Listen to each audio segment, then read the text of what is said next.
வணக்கம் ஹிரண்யஸ்ரீ. வணக்கம் அண்ணே. யாரை பற்றி பேச இருக்கிறீங்க? ஆத்தா, என்னோட கொள்ளு பாட்டி. அற்புதமான இந்த உறவுகள் சுற்றுல இன்னும் நிறைய புதுமைகளை நாம் பார்க்க இருக்கிறோம் அப்படிங்கிறதுக்கு இது ஒரு உதாரணம். ஆத்தா என்று இவர்களால் அழைக்கப்படுகிற ஹிரண்யஸ்ரீயினுடைய கொள்ளுப்பாட்டி குறித்து இந்த மன்றத்தில் பேச இருக்கிறாங்க. உற்சாகமான கைத்தட்டு, சிறப்பாக பேசுங்க, வாழ்த்துக்கள். நன்றி அண்ணே. உறவுகள் அனைவருக்கும் வணக்கம். தன் வயிற்றில் சுமந்து இரத்தத்தை பாலாக்கி ஊட்டியவள் தாய். தன் மனதில் சுமப்பவர் தந்தை. தன் மடியை மெத்தையாக்கியவள் பாட்டி. தன் தோள் பட்டையை விளையாட்டு மைதானமாக மாற்றியவர் தாத்தா. தன் பாசத்தை பகிர்ந்தவர்கள் சகோதர சகோதரிகள். இப்படி உறவுகள் அனைத்தையும் கொடுத்தவன் இறைவன். அந்த இறைவனை வணங்கி ஒருவரை ஒருவர் சரியாக புரிந்து கொண்டால் எந்த உறவும் அழகாக இருக்கும். அப்படி அழகாக இருக்கும் உறவுதான் எனக்கும் என் கொள்ளுப்பாட்டியான என் ஆத்தாவின் உறவு. என் ஆத்தாவை பற்றி பேசுவதற்கு முன்பு அவர்களுக்கு 1000 முத்தங்கள். பாட்டி சொன்ன கதைகள் எல்லாம் கேட்டிருப்பீங்க. ஆனால் இது என் கொள்ளுப்பாட்டியான என் ஆத்தாவின் கதை. வேழம்பலம் கொண்ட வீரமங்கை, வாழ்க்கையில் வெற்றி வாகை சூடிய வான்மதி, பட்டாம்பூச்சி போல் பரபரப்பானவள், பட்டம் போல் பறப்பவள் என் ஆத்தா. ஆத்தானா அம்மாவின் அம்மாவை தான் கூப்பிடுவோம். ஆனால் எங்கள் வீட்டில் ஒட்டுமொத்த குடும்பமுமே ஆத்தா என்று தான் அழைப்பார்கள். இன்னும் சொல்லப்போனால் அக்கம் பக்கத்தினர், சொந்த பந்தம் என்று அனைவரும் ஆத்தா என்று தான் அழைப்பார்கள். ஆத்தா என் அம்மாவோட அம்மாவோட அம்மா, என் அப்பாவோட அப்பாவோட அம்மா. செல்லம்மா செல்வ சீமாட்டியாக வளர்ந்தவங்க. சீமானுக்கு கட்டி கொடுத்து சீமைக்கு வந்தவங்க. சுண்டி விட்டா ரத்தம் வரும் அளவுக்கு நிறமுடையவள் என் ஆத்தா. ஆத்தா சமையலுக்கு ஊரே அடிமை. மஞ்சள் மல்லி எடுத்து மிளகாய் வத்தல் சேர்த்து அம்மியில் அரைச்சி அந்த மசாலாவை எடுத்து வைக்கிற அந்த மீன் குழம்புக்கு எங்கள் பாதி மனம் நிறைஞ்சிரும். என் ஆத்தா ஒரு அட்சய பாத்திரம். பசியென்று யார் எப்போதும் வந்தாலும் உணவு இல்லை என்ற வார்த்தை இருக்காது. தான் எவ்வளவு கஷ்டப்பட்டாலும் தன் வீட்டில் உணவு இல்லை என்ற நிலை வரக்கூடாது என்ற எண்ணம் கொண்டவள். இதனை தன் போதனையாக கொண்டு பிள்ளைகளுக்கும் பேரன் பேத்திகளுக்கும் அடிக்கடி கூறுவார். அன்னமிட்ட கை என் ஆத்தா. உறவுகளே, என் ஆத்தா போல் பசியென்று யார் எப்போதும் வந்தாலும் அன்னமிடுங்கள். 6 பிள்ளைகளை பெற்றவள். 60 வயதில் அயராது உழைத்திருக்கிறாள். என் ஆத்தா பட்ட கஷ்டங்கள் சொல்லி மாளாது. தன் பிள்ளைகளை வளர்க்க பள்ளியில் ஆயா வேலை முதல் கட்டிடத்தில் சித்தாள் வேலை செய்து இரத்தம் சிந்தி உழைத்திருக்கிறாள். மகாராணியாய் பிறந்தவள் மண் சுமந்து கஷ்டப்பட்டிருக்கிறார். 6 பிள்ளைங்களை ஆளாக்கிவிட்டார். இப்போதாவது ஓய்வெடுக்கும் வயதில் ஓய்வெடுப்போம் எனும் எண்ணும்போது தலையில் இடி விழுந்தது போல் பேரதிர்ச்சி.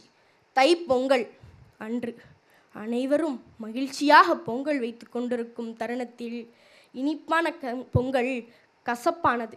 காலத்தின் பிடியில் சிக்கிய என் அம்மாச்சி, என் அம்மாவின் அம்மா, மண்ணை விட்டு மறைந்தார் என்ற செய்தி அனைவரையும் கண்ணீரில் ஆழ்த்தியது.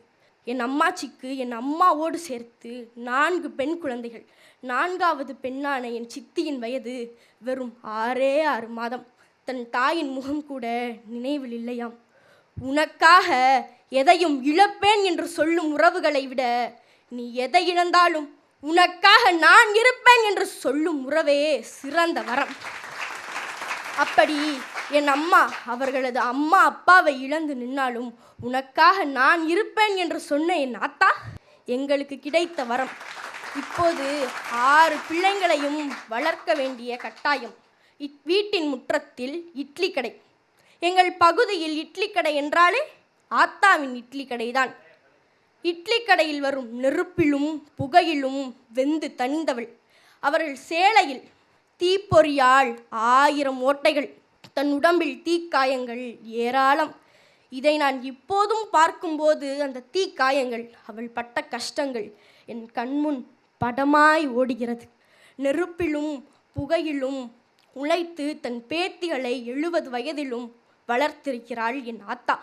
ஆத்தா கடைசி காலங்களில் அதிகமாக அழைத்த பெயர் ஹிரண்யா ஹிரண்யா என்றுதான். அடுத்த நொடி நிச்சயமில்லாத வாழ்க்கையில் ஏதோ ஒரு உறவின் அன்பான வார்த்தைக்காகவும் ஒரு சிறு ஆறுதலுக்காகவும் ஒரு சிறு புன்னகைக்காகவும் தான் காத்திருக்கு இந்த மனித வாழ்க்கை என்பதை என்னுடைய ஆத்தாவின் மூலம் நான் அறிந்தேன். கடைசி காலங்களில் அவர் அருகில் அமர்ந்து பேச ஆசைப்பட்டார். அதனால் நிறைய நேரம் அவர்கள் அருகில் அமர்ந்து பேசுவன். அவர் எப்படி தெரியுமா பேசுவார்? ஏ இரணியா, இங்கே வா, உங்கள் தாத்தன் இருக்கானா, காசு கீசு கொடுத்தானா என்றுதான் பேசுவார். அவருக்கு என் பெயரை சரியாக சொல்லத் தெரியாது. ஏ இரணியா இரணியா என்றுதான் சொல்லுவார். ஆனால் அவர்கள் இப்போது என்னிடம் பேசாமல் இறைவனிடம் பேச சென்று விட்டார். முத்தலைமுறைக்கும் தித்திப்பாய் நின்றவள் என் ஆத்தா. என் ஆத்தா போல் எத்தனை எத்தனை ஆத்தாக்கள் நம் ஊரில். உறவுகளே, கடைசி காலங்களில் அவர்கள் அருகில் அமர்ந்து சில நேரமாவது பேசுங்கள். அப்போதுதான் மண்ணை விட்டு மறைந்தாலும் மன நிம்மதியோடு மறைவார்கள் என்பதை என் ஆத்தா மூலம் நான் அறிந்தேன். அன்பு ஆத்தா, நீ சொன்ன கதைகள் என் கனவுகள், உன் வார்த்தைகள் என் வழிகாட்டி. நீ பேசிய ஒவ்வொரு வார்த்தைகளும் மறக்க முடியாத மகிழ்ச்சி. உன்னுடன் இருந்த ஒவ்வொரு தருணமும் மறக்க முடியாத உணர்வுகள், மகிழ்ச்சி. நீ என்னுடன் இல்லாவிட்டாலும் இந்த அரங்கில் ஏதோ ஒரு மூலையில் ஏதோ ஒரு இடத்தில் என்னை ரசித்து கொண்டிருப்பாய் என உணர்கிறேன். நீ இல்லாத வீடு வெறுமையாக கிடைக்கிறது ஆத்தா. நன்றி, வணக்கம்.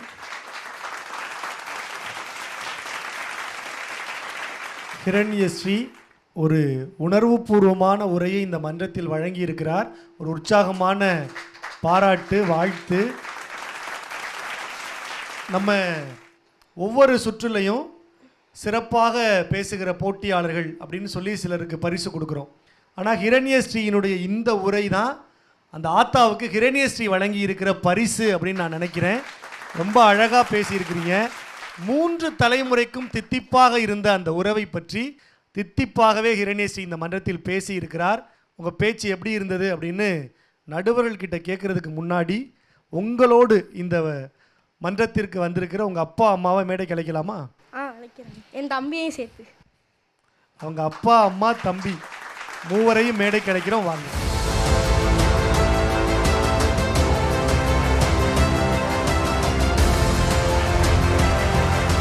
ஹிரண்யஸ்ரீயினுடைய அப்பா, அம்மா, தம்பி மூவரும் மன்றத்துக்கு வந்திருக்கிறாங்க. ஆத்தா குறித்து ஒரு உணர்வுபூர்வமான உரையை ஹிரண்யஸ்ரீ வழங்கி இருக்கிறாங்க. நீங்கள் ஏதாவது சொல்லுங்கள். ஆக்சுவலி எங்கள் ஆத்தா தான் எங்களுக்கு எல்லாமே.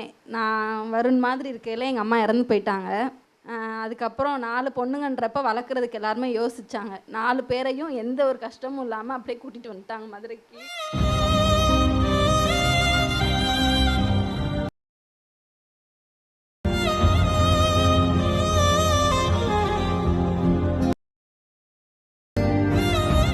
ரொம்ப கஷ்டப்பட்டு தான் எங்களை வளர்த்தாங்க.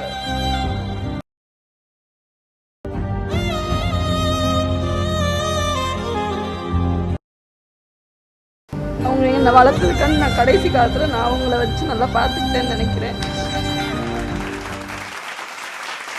ஹிரண்யஸ்ரீயினுடைய அம்மா எப்போதுமே அவங்க சிரித்த முகத்தோடு தான் இந்த மன்றத்தில் எல்லோரோடையுமே பேசி ரொம்ப கலகலப்பாக இருக்கிறவங்க.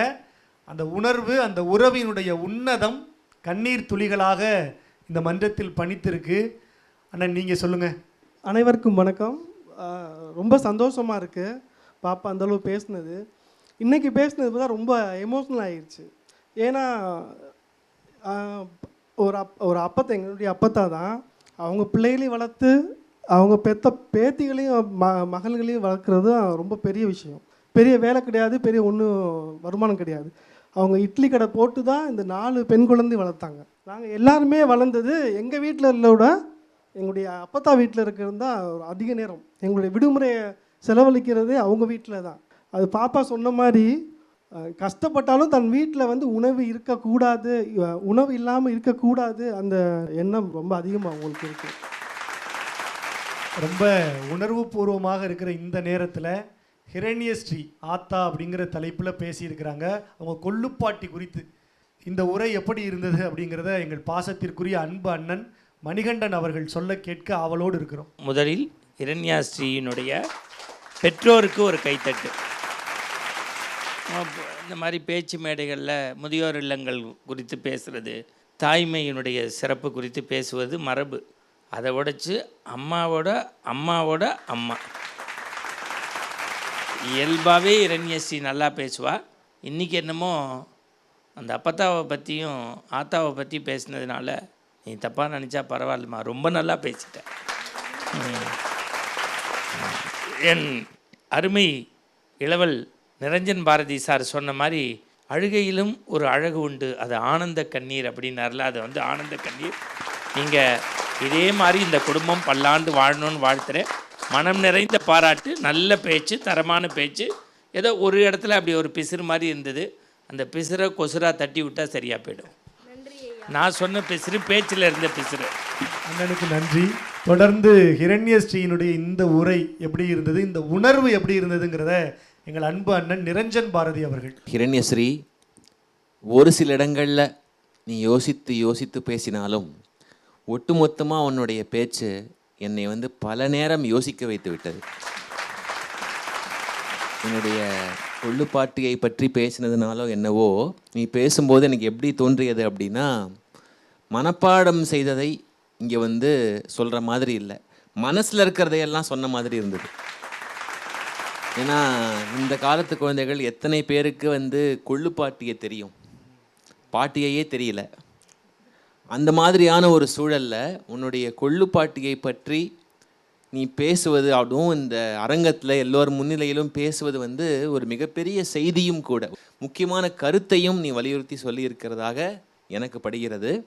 மற்ற பேச்சுகளோடு ஒப்பிடும்போது இந்த பேச்சு என்னமோ தெரியல, உனக்கு மனசுக்கு ரொம்ப நெருக்கமான ஒரு நபரை பற்றி பேசியதாலேயோ என்னவோ நீ ரொம்ப அதில் ஈடுபட்டு உன்னையே மறந்து அப்படியே அப்பப்போ கொஞ்சம் எமோஷ்னலான மாதிரி எனக்கு தோன்றியது. ரொம்ப சிறப்பான பேச்சு. உன்னுடைய கொள்ளுப்பாட்டியினுடைய ஆசி நிச்சயம் வந்து உன்னை வந்து வழிநடத்தும். ஒரு சிறப்பான எதிர்காலம் உண்டுன்னு நாங்கள் தொடர்ந்து சொல்லிக்கிட்டு தான் இருக்கோம். எங்களோட ஆசியோடு சேர்ந்து உன்னுடைய கொள்ளுப்பாட்டியின் ஆசிகளும் சேர்ந்து கொள்ளும். நன்றி அண்ணனுக்கு நன்றி. அண்ணே, எங்கள் ஆத்தாக்கு பதிலாக வந்து எங்கள் அம்மா அப்பா 2 பேருக்கு வந்து gift தரணும்னு நினைக்கிறேன். அற்புதமான இந்த நேரத்தில் அவங்க ஆத்தாவினுடைய படமும் நம்மக்கிட்ட இருக்குது, அதையுமே நேயர்களுக்கு காட்டுறோம். அவங்க அம்மா அப்பாவுக்கு ஹிரண்யஸ்ரீ இப்போ பரிசும் அந்த படத்தையும் கொடுக்க போகிறாங்க.